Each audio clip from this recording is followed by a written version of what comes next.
தமிழகத்தின் சென்னை உள்பட பல்வேறு மாவட்டங்களில் மழை வெளுத்து வாங்கியது. சாலைகளில் மழைநீர் தேங்கியதால் வாகன ஓட்டிகள் அவதியடைந்தனர்.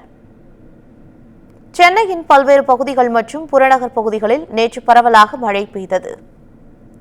இதன்படி அடையாறு, ஈக்காட்டுத்தாங்கல், கிண்டி, தியாகராய நகர், கோடம்பாக்கம், வடபழனி, கே நகர், கோயம்பேடு, புரசைவாக்கம் உள்ளிட்ட பகுதிகளில் மழை பெய்தது. புறநகர் பகுதிகளான தாம்பரம், குரோம்பேட்டை, பல்லாவரம், பெருங்களத்தூர் உள்ளிட்ட பகுதிகளில் சுமார் 2 மணி நேரத்திற்கு மேலாக கனமழை கொட்டி தீர்த்தது. இதனால் ஜிஎஸ்டி சாலைகள் மழைநீர் வெள்ளம் போல் ஓடியதால் வாகன ஓட்டிகள் கடும் அவதிப்பட்டனர்.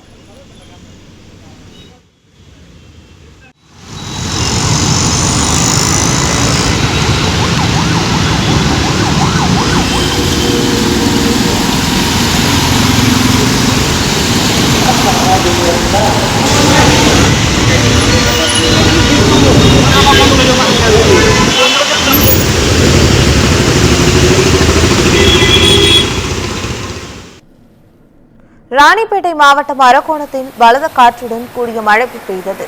சுமார் 1 மணி நேரம் தொடர் இடியுடன் கூடிய கனமழையால் பொதுமக்கள் அச்சமடைந்தனர். மேலும் கனமழையினால் வாகன ஓட்டிகள் வாகனத்தை இயக்க முடியாமல் கடும் அவதியடைந்து வந்தனர்.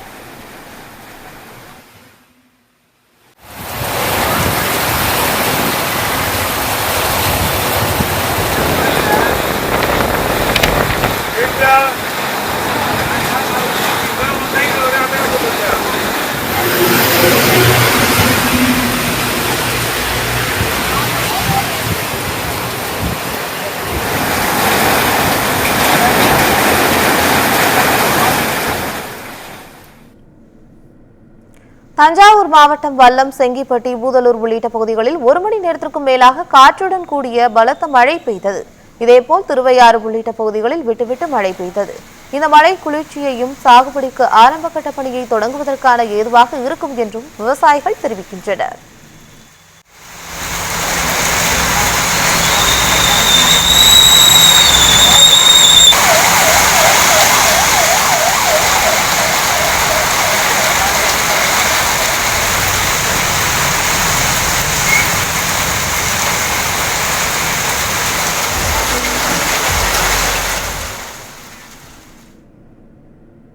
நாமக்கல் மாவட்டம் திருச்செங்கோடு மற்றும் அதன் சுற்றுவட்டார பகுதிகளான பட்டறைமேடு, கொல்லப்பட்டி, கூட்டப்பள்ளி, செங்கோடம்பாளையம், தோக்கவாடி, குமரமங்கலம், மாண்டக்கப்பாளையம் உள்ளிட்ட பகுதிகளிலும் கனமழை பெய்தது.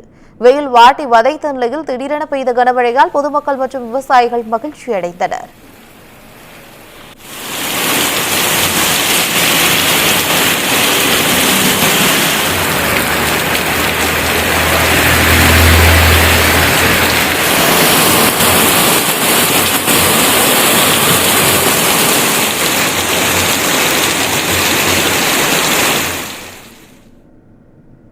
மதுரை மாவட்டம் உசிலம்பட்டி அருகே எழுமலை மற்றும் அதன் சுற்றுவட்டார பகுதிகளில் பரவலாக மழை பெய்தது.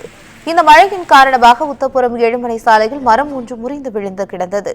அப்போது அந்த வழியாக சென்ற உசிலம்பட்டி எம்எல்ஏ ஐயப்பன் ஆதரவாளர்களுடன் சாலையில் முறிந்து விழுந்து கிடந்த மரத்தை அகற்றினார்.